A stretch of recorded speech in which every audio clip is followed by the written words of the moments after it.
Good afternoon, everybody. So, it's been a couple days since I made a video. I don't think it's quite a week, but it's close. So I wanted to show you the kind of finished product. It's not really finished. I haven't hemmed it yet. And this button arrangement that you see may or may not be staying. So, to refresh your memory, it's this pattern here, the McCalls, which is supposed to be an easy pattern. According to the directions inside, it's supposed to take 3 hours. It took me 2 days plus to do this. So, but here's the good news. When I initially went out and looked at this pattern and saw some reviews, I just watched some reviews and people really liked it. When I was having trouble with this pattern, I actually watched a sew along, which I'm going to link down below. And she had the same problem I had. Which is, in a way, it's kind of comforting because it means it's not just that I'm a horrible sewer. This woman was obviously much more advanced than I was, and she was having the same problem I had. So made me feel a little bit better. And she kind of resolved it, but like I couldn't quite figure out how she resolved it. I ended up just doing a notched collar the way I know how to do a notched collar. So let me explain to you a little bit about how I know how to do a notched collar. And again, you can take it or leave it. All right, the reason I'm not wearing this, aside from the fact that I haven't sewn the buttons on, it's quite tight in the chest. Even though it's sized appropriately, it's still quite tight.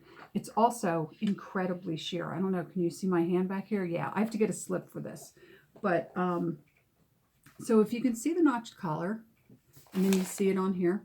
Okay, normally, when you do a notched collar, this part here is sewn on second, and this here is a very wide, almost overlapping piece of fabric to which you sew another facing piece of fabric, and you do this separately. That is not how the directions in this went. They had you sewing the facing pieces together, then sewing them over the other pieces and flipping. Oh, no, it wasn't working, and it didn't fit right. Like you had excess. In fact, I still have some puckering on this fabric here from the interfacing and from trying to kind of get it to line up and do everything else. I got some puckering, as did this woman. By the way, the name of her channel is Bunny Sews. And like I said, I'm going to link it below. But overall, it's kind of beautiful, right? It's beautiful. And it's definitely wearable. I want to do the buttons in a configuration like this, like a little more vintagey looking. I'm going to get a belt. Either I'm going to try and get a self belt kit and make the belt because I do have fabric left over, or I'm just going to get a little navy patent leather belt to go with it. I am going to do the buttons up here like this to give it a more vintage look. But overall, I thought it was like really cute. It was a difficult pattern though. I really don't think it's an easy pattern. I ended up, after I had so much trouble with the collar, I ended up just putting a little pleat up here in the sleeve rather than having to deal with easing it in because I was done. Like I really spent most of 2 days doing this bodice. The skirt, however, takes I think the skirt took me a half an hour. Like no time at all. Maybe a little bit longer because I did overlock the pockets. Yes, this has pockets, which I love. Here's the pocket right here on the side. That's so nice, isn't it? So that was what I've been doing.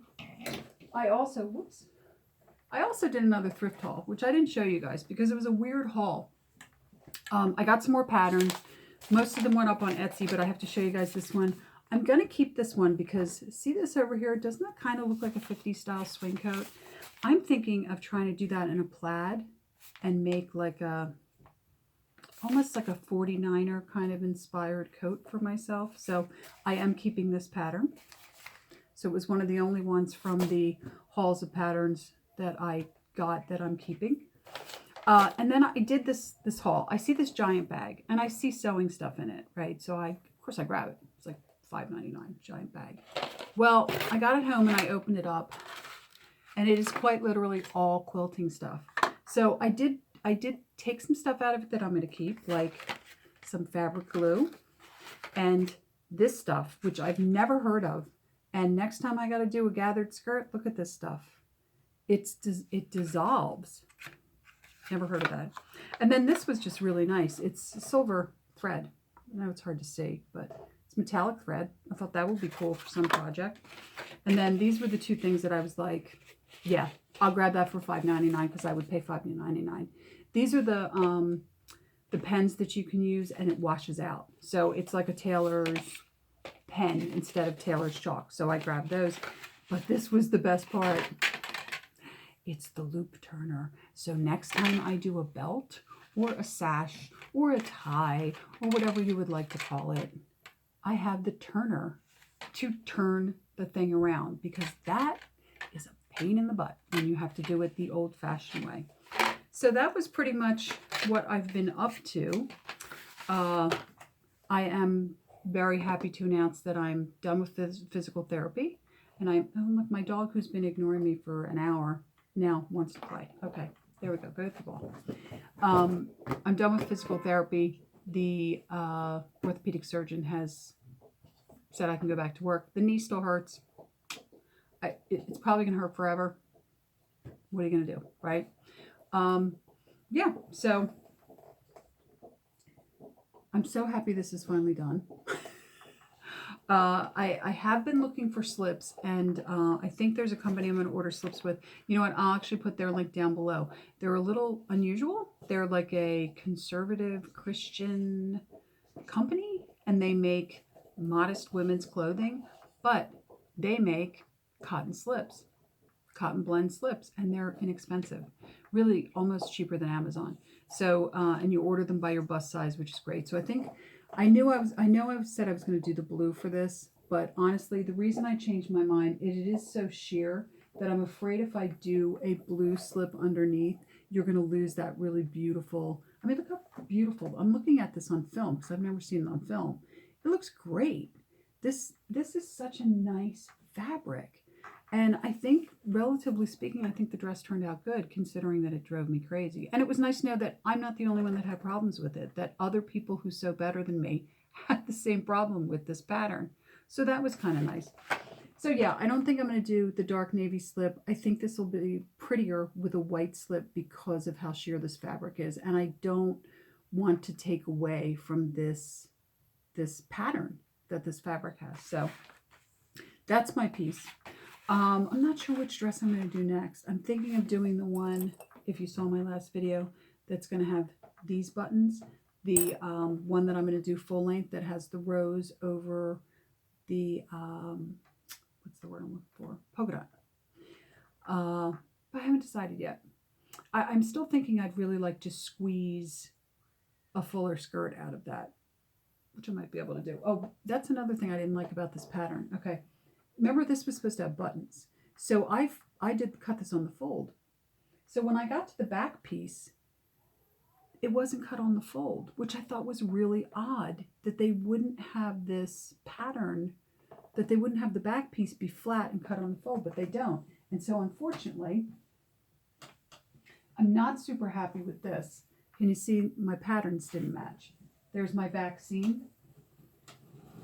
Ooh, that sucks. In order to, whoop, oh, it's going to fall over. Okay. In order to match the patterns on this, sorry guys, technical difficulties. In order to match the patterns on this, I would have had to waste a lot of fabric, which I don't like to do.